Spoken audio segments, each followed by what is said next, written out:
तुम क्या करोगे सुनकर मुझसे मेरी कहानी, बेलुत्फ जिंदगी के किस्से हैं फीके फीके।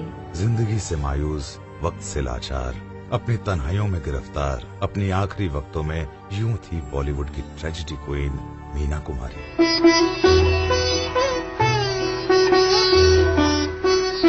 मीना कुमारी के फिल्म कैरियर में डायरेक्टर विजय भट्ट की खास और अहम जगह है। मीना कुमारी की पहली फिल्म के डायरेक्टर भी विजय भट्ट थे और जिस फिल्म ने मीना कुमारी को इज्जत, शोहरत और अवार्ड दिलाए वो भी विजय भट्ट की ही डायरेक्ट की हुई फिल्म थी बैजू बावरा।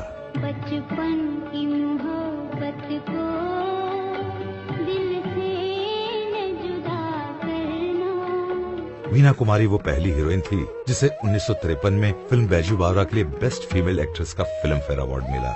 मीना कुमारी ने मजलूम औरत का किरदार इतनी महारत से निभाया कि उन्हें ट्रेजेडी क्वीन कहा जाने लगा, जिसकी मिसाल थी उनकी फिल्म जैसे 1953 की दायरा और परिणीता। गोरे गोरे हाथों में मेहंदी रचा के, नैनों में गजरा डाल के। 1956 में रिलीज हुई फिल्म एक ही रास्ता।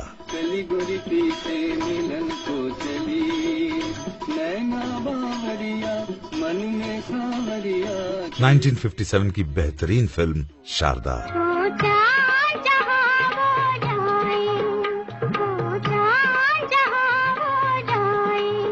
और 1960 की सुपरहिट फिल्म दिल अपना और प्रीत पराई।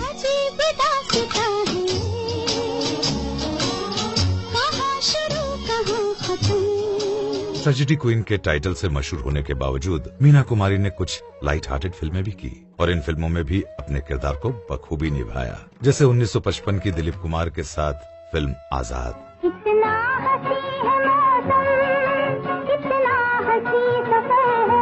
1957 की गुदगुदाती फिल्म मिस मैरी। ये मर्द बड़े दिल सर्द बड़े बेदर्द न धोखा खाना, मीठी मीठी बत्तियों में भूल देना। 1959 की फिल्म शरारत और 1960 की सुपर फिल्म कोहिनूर।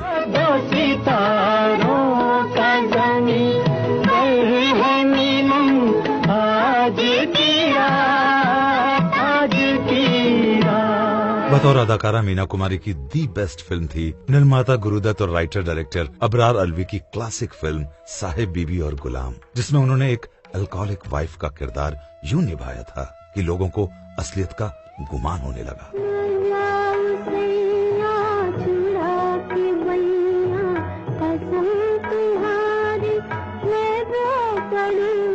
शराब की आदी एक बीवी का ये किरदार अब मीना कुमारी की असली जिंदगी में दस्तक देने लगा था। चाहे अनचाहे वो तबाही के रास्तों पर चल पड़ी थी, जबकि 1962 में जो रिकॉर्ड मीना कुमारी के नाम लिखा गया वो आज तक सिर्फ उन्हीं के नाम है और रिकॉर्ड था एक ही हीरोइन का नाम 3 फिल्मों के लिए नॉमिनेट होना, और वो 3 फिल्में थी आरती, मैं चुप रहूंगी और साहेब बीबी और गुलाम। मीना कुमारी का मुकाबला अपने आप से था और आखिर फिल्म साहेब बीबी और गुलाम के लिए उनको फिल्म फेयर बेस्ट एक्ट्रेस का अवार्ड दिया गया। सोजिया में समाए गयो रे कि मैं तन मन की सुध बुध गवा बैठी। अपने शौहर प्रोड्यूसर डायरेक्टर कमाल अमरोही से उनके रिश्ते तेजी से बिखरते जा रहे थे।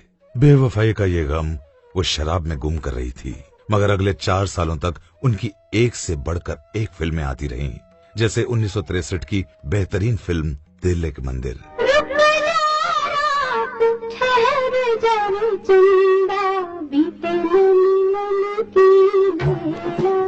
आखिर कमाल अमरोही से उनके रिश्तों की डोर टूट ही गई।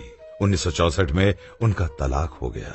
मीना कुमारी का वजूद टुकड़े टुकड़े होकर बिखर गया। कितने अरमानों से उन्होंने कमाल से मोहब्बत की थी, शादी की थी, और एक नाजुक दिल शायरा का दर्द लफ्जों में सिसक पड़ा। मीना कुमारी ने लिखा, तलाक तो दे रहे हो नजरे कहर के साथ, जवानी भी मेरी लौटा दो मेहर के साथ। आखिरी दिनों में मीना कुमारी के पास कोई न था। हर सुबह आंख खुलती तो वह घबरा जाती कि फिर एक दिन उसे जीना पड़ेगा।